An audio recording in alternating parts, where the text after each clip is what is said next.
અને સંસદ જે રીતે બોલી રહ્યા છે કે પેટા ચૂંટણીની અંદર જે વાયદા આપ્યા એ પૂરા નથી કર્યા એવું એમને આજે મેં એમના સોશિયલ મીડિયા દ્વારા સાંભળ્યું છે। પણ એમને કહેવા માંગુ છું કે જે ભાભરની અંદર તમે જુઓ તો અત્યારે 55 કરોડથી પણ વધુ રસ્તાઓનું સુવિધાપથ હોય કે દાખલા તરીકે ભાભરથી વાવ રોડ હોય, જે એમને ઘરે જવું હોય તો એમને દેખાતું નહીં હોય કે એમને રસ્તા કયા રસ્તા ઉપર ચાલે છે અને કયું કામ ચાલે છે। 13 કરોડના ખર્ચે એ પણ આરસીસી રોડનું કામ ચાલુ છે।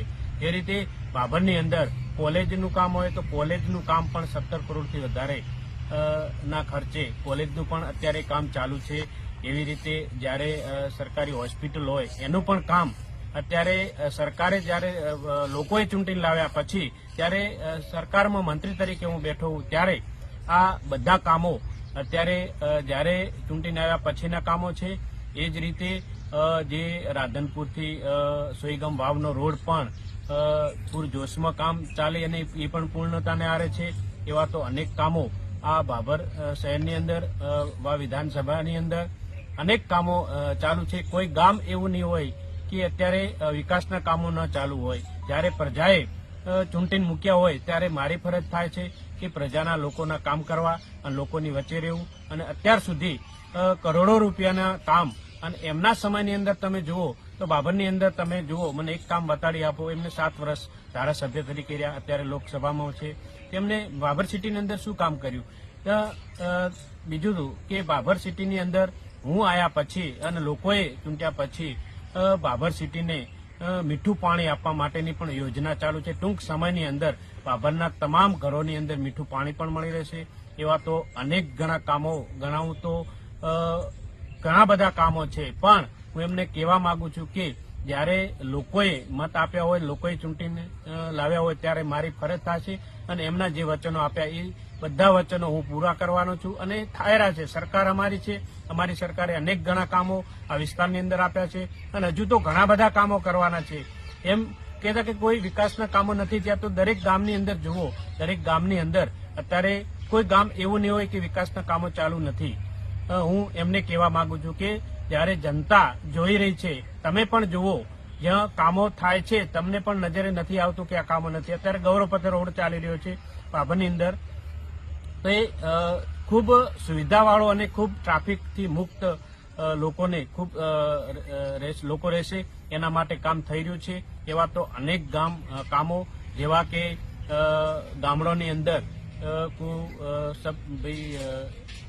પેટા આરોગ્ય કેન્દ્ર હોય કે નવીન ઓરડાના કામ હોય, એવા અનેક ઘણા કામો આ વિધાનસભાની અંદર ગામડાઓની અંદર અમારી સરકાર દ્વારા થઈ રહ્યા છે।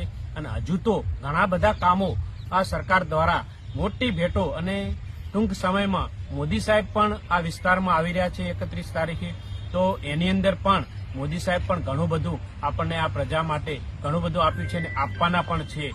એટલે તમામને હું કહેવા માંગુ છું કે આવનારી આ જિલ્લા અને તાલુકા પંચાયતની ચૂંટણીઓ આવે છે એટલે આ બધા એમના ખોટા દાવાઓ છે। લોકો જોવે છે વિકાસ શું છે અને વિકાસ કઈ રીતે થઈ રહ્યો છે, લોકોની નજરોમાં જ છે અને લોકો સાક્ષાત માની રહ્યા છે। લોકોએ માન્યું છે ત્યારે જ ભાભર સિટીની અંદર આટલી બધી બહુમતીથી લોકો જો વોટ આપતા હોય તો એમને પણ ખબર છે આટલા વર્ષોથી તમે હતા, તમે શું કર્યું। ભાભરની અંદર એક ઈંટ પણ નાખી હોય તો મને દેખાડી બતાવે। અને અમે આવ્યા પછી ભાભરની પ્રજા સુખી છે અને ભાભરે જયારે આશીર્વાદ આપ્યા હોય અને ખૂબ બહુમતીથી મને આશીર્વાદ આપ્યા છે, એમના દરેક કામોની અંદર હું બંધાયેલો છું અને દરેક કામની અંદર હું કરવા તૈયાર છું। ત્યારે હજી તો શરૂઆત છે, હજી તો અમારે ઘણા બધા વિકાસના કામો કરવાના છે।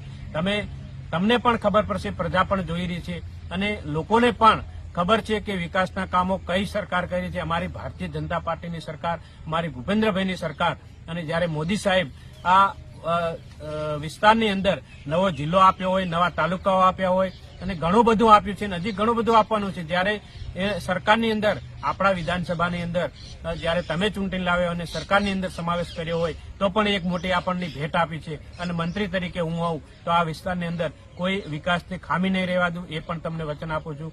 જે પણ જે લોકો વાતો કરે છે એ વાહિયાત વાતો છે અને જે પણ અહીં નાના મોટા કામો બાકી છે, જે પાણી લાવવાના કામો, નર્મદાનું કામ બાકી હોય, પાણીનું કામ બાકી હોય, તમામ કામો મારી ફરજ છે હું કરવાનો છું।